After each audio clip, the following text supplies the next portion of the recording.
बाबा ने समझाया कि जब हम शांत स्वरूप में रहते हैं और अपनी आत्मिक स्थिति में रहते हैं तो हम हर परिस्थिति पर भी विजय प्राप्त कर सकते हैं। तो आज की मुरली अनुसार जीवन जीने की कला जो हमको सिखाई गई बाबा ने कि आपको अगर पवित्र दुनिया में चलना है तो आपको भी धारण पवित्रता ही करनी पड़ेगी। दैवी दुनिया में जाने के लिए दैवी गुण ज़रूर धारण करने पड़ेंगे और उसके लिए प्रतिज्ञा करके कभी भी तोड़नी नहीं है। माया जो कि आपको अपने गुलाम बनाते तो उससे भी अपने आप को छुड़ाना है और एवर प्योर बनना है। शांत चित्त अवस्था चाहिए जिसमें कोई भी भूत आदि ना हो। पतित बनने से फिर से हम गिर पड़ते हैं। उसके लिए यदि हमें पुरुषार्थ करेंगे, बाबा की छत्र छाया का अनुभव करेंगे तो विघ्न जीत बन जाएंगे और अपनी स्वस्थिति से भी हर परिस्थिति पर आत्मा विजय प्राप्त कर ही लेती है। तो आज की इतनी सुंदर और दिल को सुकून देने वाली मुरली के लिए बाबा का पद्मा पदम शुक्रिया। ओम शांति, ओम शांति, ओम शांति। आज है 2 अगस्त 2024 की मीठे बाप दादा की मुरली। मीठे बच्चे, तुम्हारे निजी संस्कार पवित्रता के हैं। तुम रावण के संग में आकर पतित बने, अब फिर पावन बनकर पावन दुनिया का मालिक बनना। प्रश्न, अशांति का कारण और उसका निवारण क्या है? अशांति का कारण है अपवित्रता। तो भगवान बाप से वादा करो कि हम पवित्र बनकर पवित्र दुनिया ही बनाएंगे, अपनी आई सिविल रखेंगे, क्रिमिनल नहीं बनेंगे, तो अशांति दूर हो सकती है। तुम्हें शांत रहना है, माया के गुलाम नहीं बनना। शांति स्थापन करने के निमित्त बच्चे कभी अशांति नहीं फैलाते।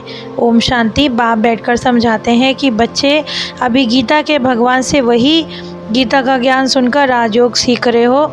जब शरीर छोड़कर जाएं तो दूसरे जन्म में अगर बच्चा बने फिर तो सुना नहीं सकें क्योंकि पाठ पूरा हो जाता है, तो हद की कमाई में लग जाते हैं। तो टीचर से पढ़े कमाई की। तो जो लोग गीता सुनाते हैं इनसे क्या प्राप्ति होती है किसी को पता नहीं। सुनाकर फिर दूसरे जन्म में बच्चा बना तो किसी को सुनाता नहीं। तो बाबा कहते हैं मैं तुमको राजयोग सिखाकर घर ले जाते हैं और फिर पढ़ाते हैं जिससे तुम अपनी प्रारब्ध भोगते हो, यानी जो हम कमाई करते हैं फिर उसका प्रारब्ध हमें सत्यों की दुनिया में, नई दुनिया में होता है। तो जानते हो कि राजयोग सीखते हैं नई दुनिया के लिए, ना कि पुरानी दुनिया के लिए। वहाँ देवी देवता धर्म है, यहाँ अनेकों धर्म है। तो फिर वहीं देवता बनेंगे जो अभी ब्राह्मण बने। तो ये राज बच्चे ही समझ गए हैं कि भगवान जो निराकार हैं नई दुनिया रचते हैं, क्योंकि अभी तो रावण राज्य है। तुम पूछते हो कि कलयुगी पतित हो या सत्युगी पावन, तो ये बातें सुख दुख का खेल आदि बच्चे आदि ही समझ सकते हैं। कल्प पहले जिन्होंने समझा था, यानी जो देवता बनते हैं। पुरानी दुनिया में तो पुराने मनुष्य हैं, अभी देवी देवता धर्म तो लोप हो गया है, तो इसीलिए अधर्म की वृद्धि हुई है और विनाश काले विपरीत बुद्धि। तो पतित बनने के कारण आप ही ग्लानि करते हैं क्योंकि रावण ने कांटा लगा दिया ना। फिर अपने धर्म की हालत भी देखनी है। अभी देखो, कहते भी तो वो पतित से पावन बनाने आओ, तो तुम्हें औरों को भी बनाना चाहिए। तो सर्वगुण संपन्न बने, तो जैसी देवताओं की चाल चलन है तो ऐसी बनाने के लिए बाबा कहते हैं मेरे को याद करो, शांत रहो, शांति धाम में चले जाएंगे। कुछ कुछ बच्चे तो खुद भी अशांत रहते हैं, औरों को भी कर देते हैं, जो कि शांति का अर्थ ही नहीं समझते। आकर प्रतिज्ञा करते हैं बाबा आपका हूँ, विश्व की बादशाही लेने आते हैं, फिर माया तूफान में ले आती है। तो ये एक तरह की युद्ध है। प्रतिज्ञा करेंगे और माया के वार से प्रतिज्ञा भूल जाते हैं, तो अपनी कुदृष्टि नहीं रखनी है, तो विकारों में भी नहीं जाएंगे। अबलाओं पे जो अत्याचार होते हैं, क्योंकि स्त्री निर्बल होती है, पुरुष बलवान। लड़ाई आदि में जो पुरुष जाते हैं क्योंकि बलवान, इसीलिए उनको माना जाता है। स्त्री का कर्तव्य होता है कि वो घर संभाले, बच्चे पैदा करके उनकी पालना करे। तो बाप समझाते हैं वहाँ होता भी एक ही बच्चा है, सो भी विकार का नाम नहीं। क्रिमिनलाई ऐसी शिक्षा देते हैं कि एक बच्चा तो होना चाहिए, परंतु अब जबकि विनाश सामने खड़ा है तो सन्यासियों की बात को, जो उन्हें भी विनाश का मालूम नहीं, तो मनुष्य जिनको याद करते हैं उसको कहा जाता है पतित पावन बाप, जिन्होंने माया रावण से हमें छुड़ाया है। कि देवताएं जो गोरे बनते हैं उन कैसे बने, पहले तो सब काले ही थे, तभी तो परमपिता को कहते हैं आकर लिबरेट करो। और फिर श्री कृष्ण का नाम डाल दिया, जबकि श्री कृष्ण सतयुग के फर्स्ट प्रिंस हैं। तो देवताएं जो सदैव पवित्र हैं, उसका बनने के लिए तुम जो विश्व का मालिक बनोगे उसके लिए पवित्रता मेन है।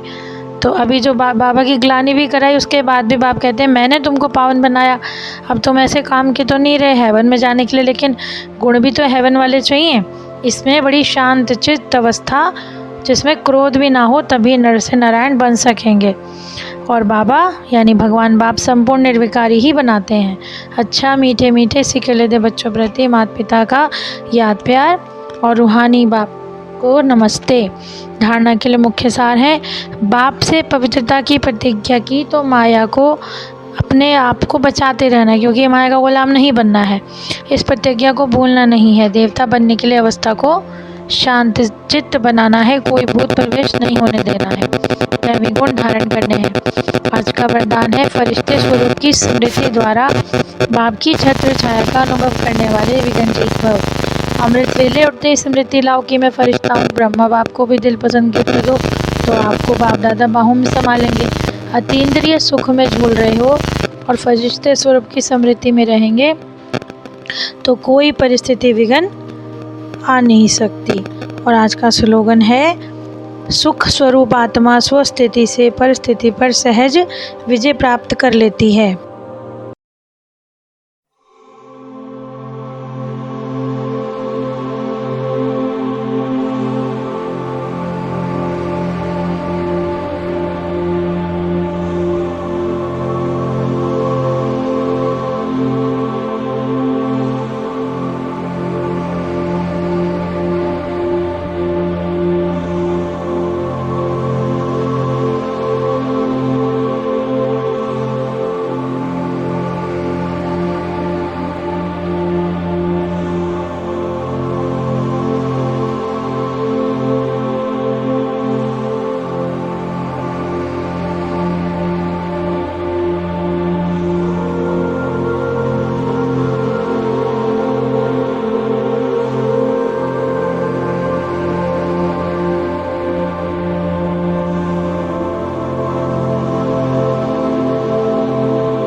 इतनी सुंदर और ज्ञान से भरी मुरली के लिए बाबा का शुक्रिया। ओम शांति।